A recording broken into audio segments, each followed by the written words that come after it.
India is contributing 6 to 7%. Rest. Um, but if you look at the contribution in per capita terms, which is an indicator of the equity. Equity means, the responsibility of an individual nation from a moral, ethical, and legal point of view. That responsibility is pretty low as far as India is concerned. The India's total per capita emission is still uh, just one-fourth of the global average. We are contributing not more than 2.7 tons of emission per head, whereas United States is in the range of 16 to 20 tons. Although they have much smaller population, they are much more developed economy, but they are consuming much larger in terms of everything which they consume, whether it is resources, whether it is um, materials, whether it is food or clothes or textiles or anything. They don't produce as much, but they consume much greater, and that's why the emissions in terms of per capita emissions are very high, and compared with India, they are almost 6 times larger. Even China is lower than them, half of the United States consumption. So when we look at the climate change, the contribution of countries in the climate change phenomenon, we have to look at three things: the contribution to total stock of emissions, contribution to the current emissions, and contribution in per capita terms. In on each of these three parameters, India is much lower at a much lower level compared to the rest of the countries in the world of similar size, similar economies. This is just a reproduction of the same figure in a different manner. You can see these spheres, black spheres. They represent the level of consumption and the level of emissions. India is a fraction compared with even countries like Qatar. Qatar is today the highest emitting country in the world in terms of per capita, 39 tons per person. Kuwait, Trinidad, uh, uh, and China, US, Japan, uh, European countries we have already talked about. So there is an irony in the current state of global emissions that countries which are large, countries where a large number of poor people live, where their emissions are low, they are bearing the brunt of the climate change, although they have not contributed much. But we have reached a situation where the entire world is concerned and all of us need to act. So, in what manner can we really act? Let us discuss that. This is, I think, before this section ends, I wanted to give you a recap of the current sources of emissions in India. We are emitting about 2.4 billion tons per year, and the major sources are naturally energy, which is about 75%, and there is industrial processes. Agriculture contributes around about 14 to 15% of emissions, um, and the rest comes from sources like waste, air conditioning, and other things, which are very small.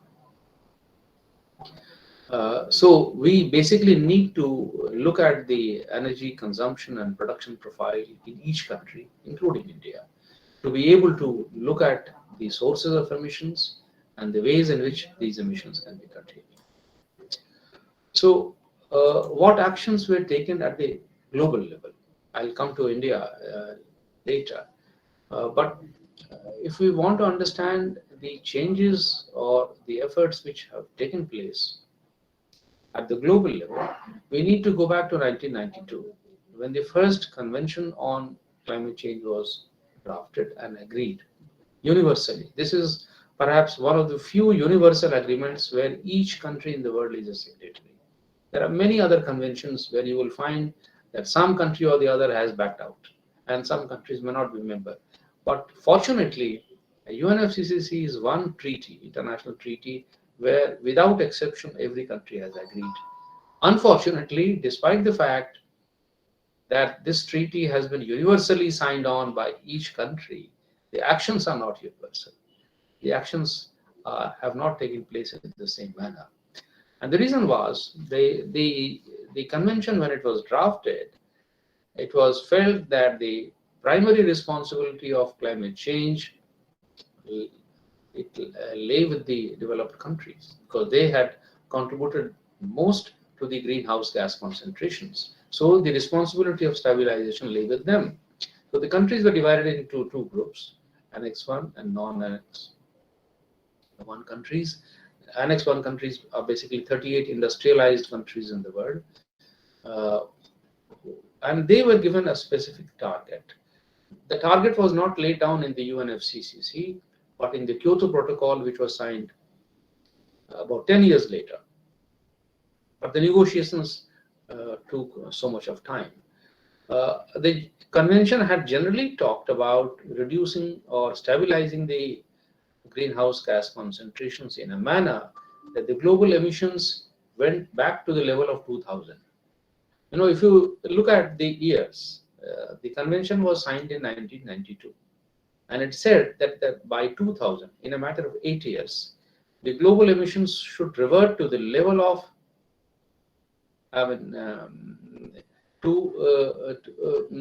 return by 2000 to earlier levels of emissions. What is that earlier level? It was not specified. So it was a vague description of global ambition or global commitment, and therefore no country practically did anything at all. They all said that the convention said that the developed countries must reduce their emissions. By how much, it was not specified. And the developing countries, which had no responsibility to reduce emissions because of lack of historical contribution, they were expected to act or take actions to reduce emissions, provided they get finance and technology support from developed countries. Rightly so, because most of the developing countries are still in the process of growth. They are grappling with the issues of development, as convention itself had agreed that the climate must be stabilized without compromising the interests of food security, food production, livelihoods, and economic systems. So the developing countries were given that flexibility to take actions provided they had required financial support and the access to required technologies to be able to reduce emissions. But in real fact, the global emissions never went down. No country actually took aggressive actions. I talked about Kyoto Protocol, which was signed in 1997, but actually it became effective in 2005, almost 13 years after the convention was signed. And it took a lot of time because of global politics. Because the developed countries were not willing to take responsibility for the climate change, and then the US was, of course, taking the argument that unless large countries like India, China, Brazil also took similar targets, they will not agree. But as per the rules of the convention, developing countries had no specific obligations. So therefore, the convention prevailed, and there were specific targets laid down under the Kyoto Protocol, which was agreed in Japan in 1997. And the first commitment period from 2008 to 2012, 4 years. Within these 4 years, it was decided that the developed countries will reduce their emissions by 5% compared to 1990 levels.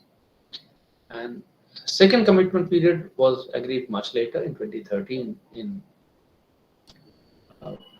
perhaps in Qatar, when it was decided that they will reduce it compared to 18% compared to 1990. But the moment the Kyoto Protocol was agreed like this and the numbers were specified, US backed out of it. After having negotiated this Kyoto Protocol, US walked out of it. And naturally, when the largest economy of the world walked out on the argument by arguing that countries like India and China, which are one of the largest contributors today have not taken any targets, and the US industry will not take any such targets unless industries in such countries also took similar obligations. Um, the Kyoto Protocol practically became toothless. Again, despite the fact that the targets were specified, global emissions actually did not come down. And as the last bullet shows, emissions actually increased by 32% over 1990 by 2010, when actually they were supposed to come down by almost 5 to 7% by 2012. So this seesaw in the global negotiations went on, and finally in 2015 the Paris Agreement was signed, where all countries agreed that irrespective of their status of development, whether they are developed countries or developing countries, all countries will universally take actions, which means they will have legally binding obligations to reduce emissions. So the situation now changed. The annexes, which divided the countries in two groups, those annexes have gone. They no longer exist, although the convention exists. Under the convention, those annexes are still there, but Paris Agreement is a new treaty. It does not supplant the UNFCCC, it supplements the UNFCCC by a new legal regime which says that all countries will take targets, not just the developed countries. Every country will take targets, but the fundamental difference is that these targets will be decided by the country concerned and not globally, unlike in Kyoto Protocol, where the targets were decided globally under the international treaty. Under the Kyoto Protocol, the first commitment period target was 5%, second commitment period the target was 18%, and it was decided through international negotiations under the UNFCCC. In the Paris Agreement, the targets are decided by the country concerned. It's called the NDC, Nationally Determined Contribution. So each country, according to its capacity, responsibility, its potential, decides its own targets and submits to the UNFCCC. India has also done that. US, European countries, all countries have indicated their NDCs in this manner. These NDCs or targets are decided for a cycle of 5 to 10 years, normally either 2025 or 2030. So these targets have to be achieved in the next 5 to 10 years. And after completion of the first cycle of the NDCs, the new NDCs will be announced either for another 5 years or 10 years. So that's how that. So in this manner, the cycle of reductions will go on, and each country will have to keep updating its targets. Under the Paris Agreement, also a fund of $100 billion was set up, where the developed countries agreed to contribute, not the developing countries.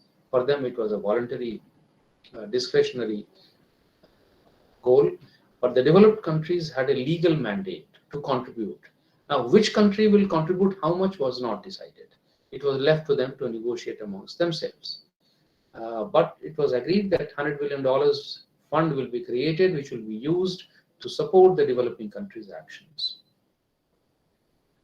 Another important addition which took place under the Paris Agreement in the legal regime was that a transparency clause was added, which meant that it is not enough just to indicate a target. It is also important that each country shows and demonstrates to the international community how and in which manner it has actually achieved those targets. So each country will be subject to international scrutiny. And if they fail to achieve their targets, there is also some kind of a compliance regime this compliance regime existed even under the Kyoto Protocol, but without, it was more or less ineffective. But the compliance regime essentially is not punitive in nature. It is basically exercise in naming and shaming the countries. Look, this country has so much of capacity, so much of potential. It has undertaken a target, but it has failed to achieve that. So it's like, any group, peer group, or any club. If you're a member and if there is a commitment, all of the members need to follow that. And if you fail to achieve that, it's a matter of shame. So, and then sometimes there can be bilateral actions, which is now happening. It may not be possible at a multilateral level, but at a bilateral level, many countries are resorting to punitive measures like carbon taxes, like customs duties, emissions taxes, which will affect not only their industry but also the import and export traded goods. And that is the real danger. It's going to happen very soon in Europe. So this is the legal regime which was created through these international treaties. But as you must have noticed, in these treaties, I have never talked about net zero goal, which is today you must be hearing every day in the newspapers or articles that countries have decided to uh, bring their emissions down to zero or net zero. How is that happening? Under the Paris Agreement, this net zero emission word has not been used even once anywhere. So where is this coming from? This is essentially coming from the IPCC. The first slide which I presented to you, that the fifth assessment report of IPCC and the sixth assessment report of IPCC. In between these two reports, in 2018, there was a special report on published by the IPCC because of a reference or a demand made by the climate conference under the UNFCCC. It said that the IPCC should assess what will it imply and what needs to be done to stabilize the climate at 1.5 degree rather than 2 degree. The IPCC special report in 2018 has recommended that all countries must reach a net zero goal of by 2050 if we have to prevent the rise in temperature beyond 1.5 degree in the reasonable time frame. That reasonable time frame has not been prescribed, but it is expected that by mid-century, if we want the climate to be stabilized at a safe level, which is 1.5 degree above the pre-industrial level, then all countries must take to reduce their emissions by 45% compared with 2010 within the next 10 years, and they should bring it down to net zero by 2050. Naturally, this is a global goal. It is not a global, not a goal to be adopted by each country in a universal and a finite manner. For example, a country like India, there was no mandate by the IPCC or by the UNFCCC or by the Paris Agreement to reduce its emissions to zero. It cannot, actually, because its emissions are still rising. India is still a growing country, and all growing countries are naturally bound to increase their energy consumption. In the absence of energy consumption, no development can take place across all sectors. It's a fact which all countries understand and know. So the emissions are bound to increase, but at the global level, we must be able to stabilize it in a manner that it doesn't affect the natural ecosystem. And in India and growing countries like India, they also need to make a deviation from the business as usual, in the sense that they cannot keep on using energy in with a similar intensity or in the similar manner as the industrialized countries have done this in the past, in the last 100 years or 200 years during the period of colonial growth. So the world is different today. Technologies are available, finance may not be available, but all countries are expected to contribute to the reduction in the emissions. So India is also now expected to contribute to that. So this is the real change which has happened, and because of this, this increased talk about net zero emissions has come. Most of the developed countries, at least 12 of the G20 countries, the largest economies in the world, there are 20 economies which are member of G20. Out of them, at least 11 or 12, which are developed countries, have announced such targets of bringing their emissions down to net zero by 2050. Although it is, as I said, it is not a mandate under the Paris Agreement, but it is a globally, coordinated actions are now taking place under the advice of the IPCC. And you must have heard of the announcement made by India's Prime Minister at the last climate conference at Glasgow that India will reduce its emissions to reach a net zero goal by 2070, not by 2050. China has announced a goal of 2060. Brazil has announced a goal of 2040. And there are countries like this. US, Europe, they have all announced their net zero goal by 2050.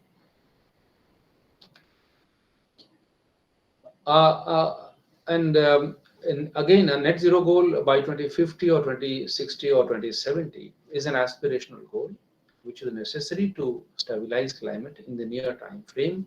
But there are other, if you look at the technical requirements, they are much more intense and substantive.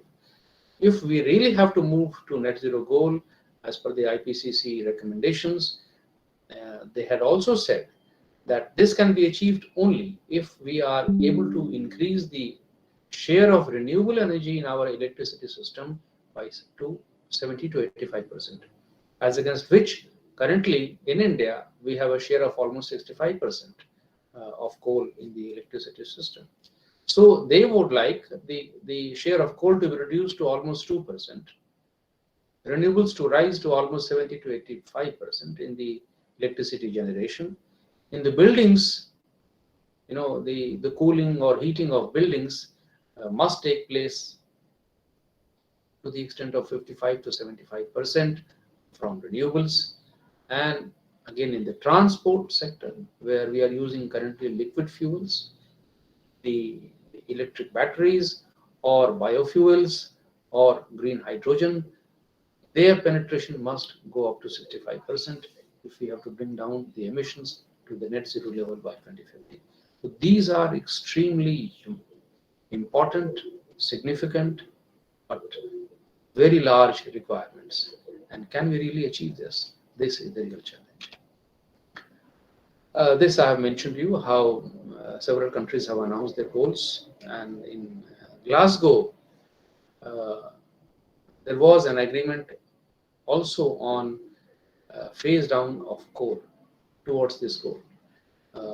Initially, they were planning to introduce a language which would require the coal to be phased out by 2030 or latest by 2040. But India resisted that. China and other developing countries resisted it because countries like India do not have an access to any alternative energy at this moment. They are still in the process of growth. They are trying to tap renewable energy as much as possible, but that cannot happen in a matter of 8 years or 10 years. So we need time to be able to bring the share of coal down to a manageable level and increase the share of renewables in our energy system. So that's why the language was finally changed to phase down instead of phase out. And this was an agreement. There were many other decisions taken there, but I think we can talk about those later. So let me come down to India, and I think I have already taken about 40 minutes, more than that, I think. So I'll quickly go through this. India's targets, which were announced after the Paris Agreement, we have given our 3 numerical targets and 5 non-numerical targets. The NDC consists of 8 bullets. But first 3 of them are critical in stabilizing the emissions or controlling the emissions in India. India's goal, as you may have come to know by now, that our first goal is to bring down the emissions intensity of our GDP, not in absolute terms, but in relative terms. We can't bring down our emissions in absolute terms because we are still a growing country. So therefore, our goal in terms of reduction of emissions is in relative terms. And relative to what? Relative to total production. So if our production grows, our emissions will not grow in the same manner. That is the commitment that we have made. And we have said that compared to the growth in the NDC, the growth of our emissions will be less by 33 to 35% by 2030 compared to 2005 level. That is what emissions intensity reduction means. Second goal that we have said is that by 2030, 40% of our electricity generation will take place from renewables, not from fossil fuels. Currently, it is, all the electricity production is based on coal or natural gas, except some minor extent of production from hydro and wind. So we have said that 40% of electricity will be generated from renewable sources like solar, wind, hydro, biogas, etc. by 2030. And lastly, we have also said that we will increase the cover, which means the forestry, the green cover. Forestry is important because it binds the CO2 emissions in form of forests. It sequesters the carbon, so it reduces the global concentration of CO2 emissions and binds it to the soil or to the trees. It reduces. So forests are a natural carbon sink. So our goal is to increase this carbon sink by 2.5 to 3 billion tons of CO2 equivalent in the forest and the tree cover by 2030. What is our progress here? You'll be happy to know that as per the latest report put out by the Government of India, the emissions intensity of our GDP has already declined by 24% compared with 2005 levels. This was achieved in 2016 itself. And I think now it is slightly more than that. So compared with the latest emissions intensity reduction target of India, which is 45%, we have already achieved 24%. So in the next 8 years or 10 years, as per the current trend, it is quite likely that we will fully achieve this. So we will achieve, which means our growth of GDP and our growth of emissions are not taking place at the same rate. We have actually decoupled the GDP growth from the emissions growth. And then that's a good thing, which means we are using less energy to produce the same level of output. And it's gone down by 24%. We hope to achieve 45% reduction target by 2030. The second target also we have more or less achieved. Against 40% of renewable capacity, we have already created capacity of 38% today. Our total renewable energy generation capacity is currently 105 gigawatts, which means every gigawatt is 1,000 megawatts. And this 105, if you include the pipeline projects, it's almost 150 gigawatts. So of the total electricity production capacity, which is about 400 gigawatts in the country at the moment, we have already achieved 38%. And our target of 40% is going to be achieved soon. But in the forestry side, I think we are lagging behind. And although forestry people say that our forest cover is growing at a rate of 0.6 million hectares per annum, whether the carbon stock will grow at the same rate, I am not very sure. But the ministry is quite optimistic about it. But if that happens, well and good. If that doesn't happen, I think we will have to take some additional measures to be able to move in this direction. And by far, as per the international assessments, amongst the G20 countries at least, India is amongst the most outstanding countries which have achieved their NDCs so far. So we are well on track as far as our commitments are concerned. This graph basically shows what I have just discussed, that our emissions intensity is falling compared to the GDP. And it's falling well as per the expected lines. But there are some people who say that we should bring it down further. to the extent of 57%. And if we have to bring it down to net zero by 2070, then naturally they have to fall at a much higher rate. But that's a separate argument. What are the other actions that we have taken? I mean, these actions can all be combined under emissions intensity. They are not, I'm sorry, they are not separately mentioned under our NDCs, but each of these actions are part of some program or some policy in India. So let me just enumerate them for your benefit and information. We have a net zero goal for 2070 announced by the Prime Minister. This is an aspirational goal. This is a goal. And along with this goal, we have a goal of 500 gigawatt of renewable capacity to be created by 2030. We have already done, as I said, 105 gigawatts. The government intends to set up 500 gigawatts of renewables, which includes 280 gigawatts of solar by 2030. We have already set up, if we include the pipeline, 150 gigawatts, where solar is 40, hydro is 50, wind is 48 gigawatts, and biomass 10 gigawatts.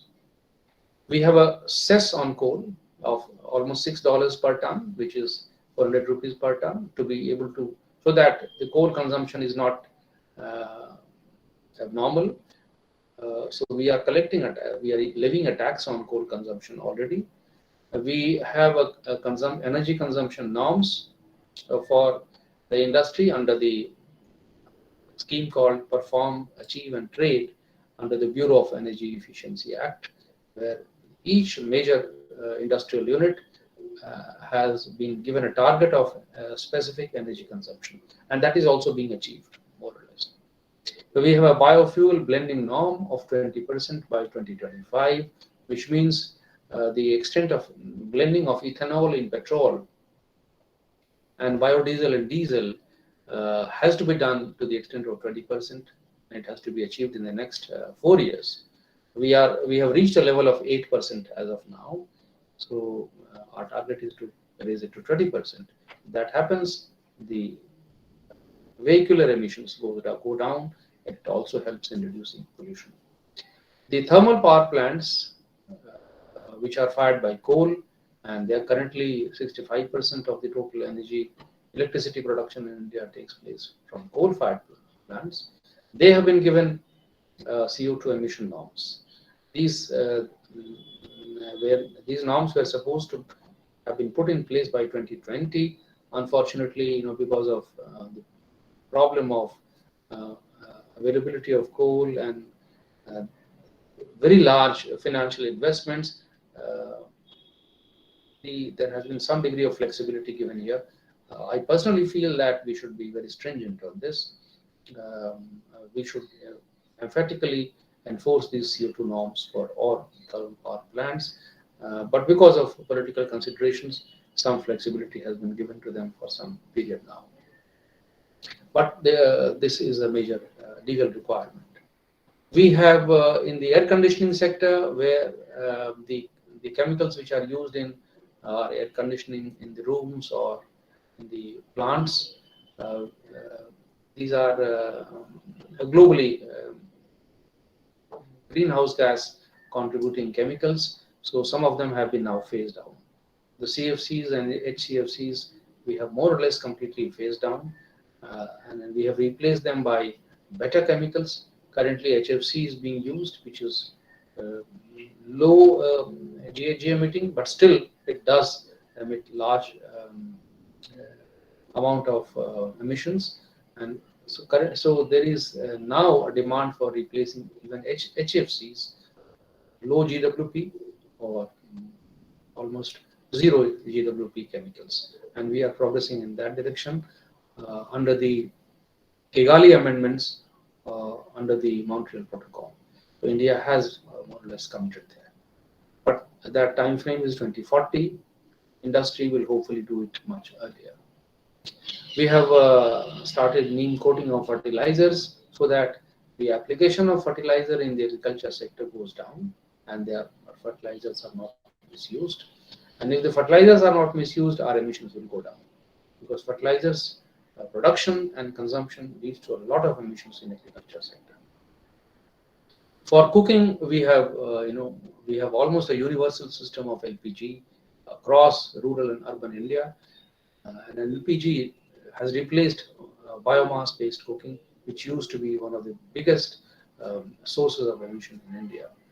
The bulbs, in the residential and the commercial buildings, the high-emitting bulbs, which used to consume large quantum of energy, they have been replaced by LED bulbs, almost 30 million. I think it's going to be doubled now in next 5 to 6 years again.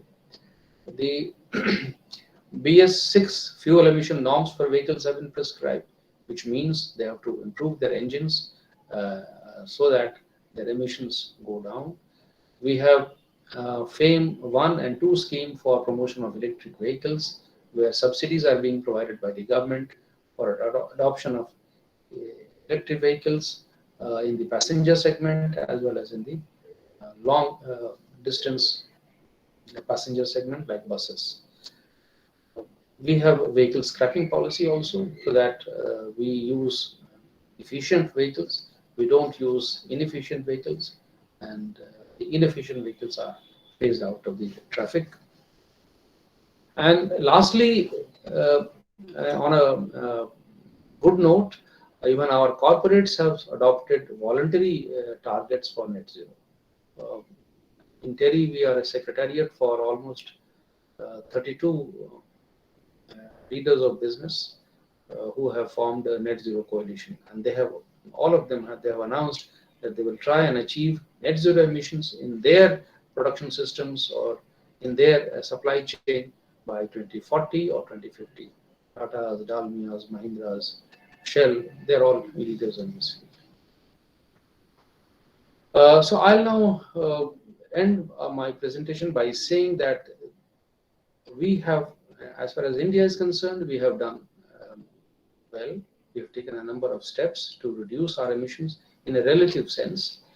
But if we really want to achieve net zero and contribute to the global goal of climate stabilization, we will have to take some tough actions in terms of policy, regulation, and build up financial infrastructure in certain key areas.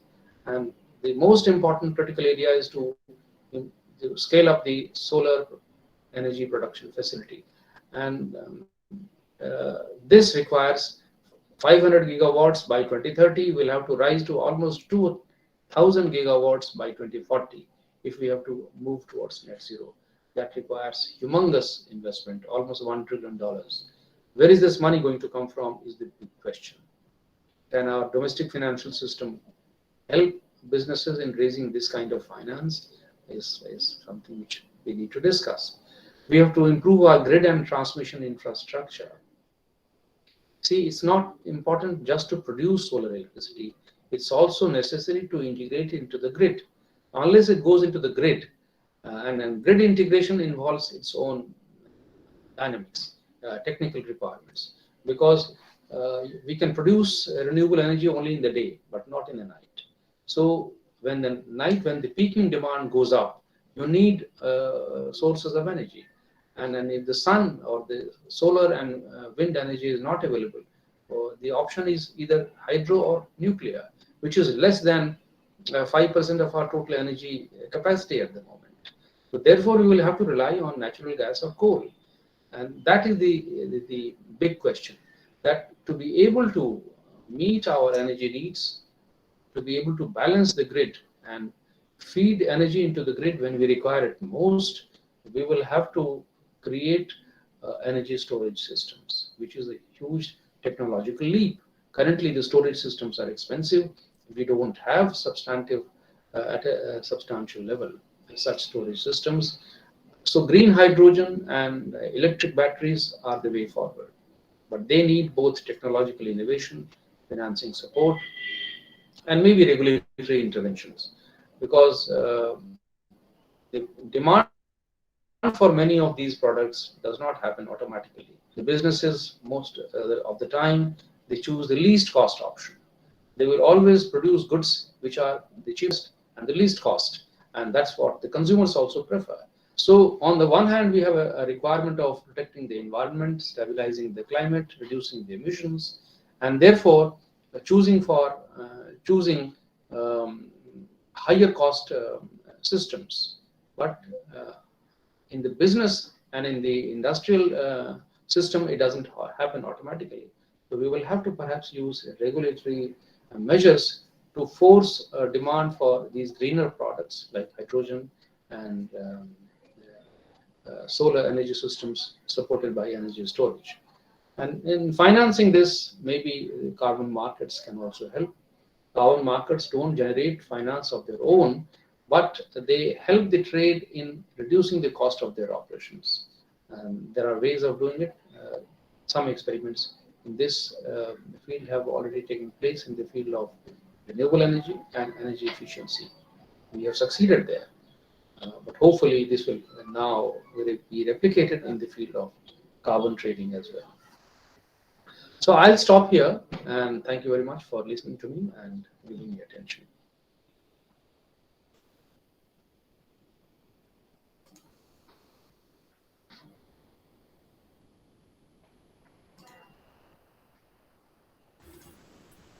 Thank you so much, sir. Really wonderful to get an understanding about such a vital topic. So we have mentioned so many things, and I'm sure our students must be having a lot of queries regarding the same. So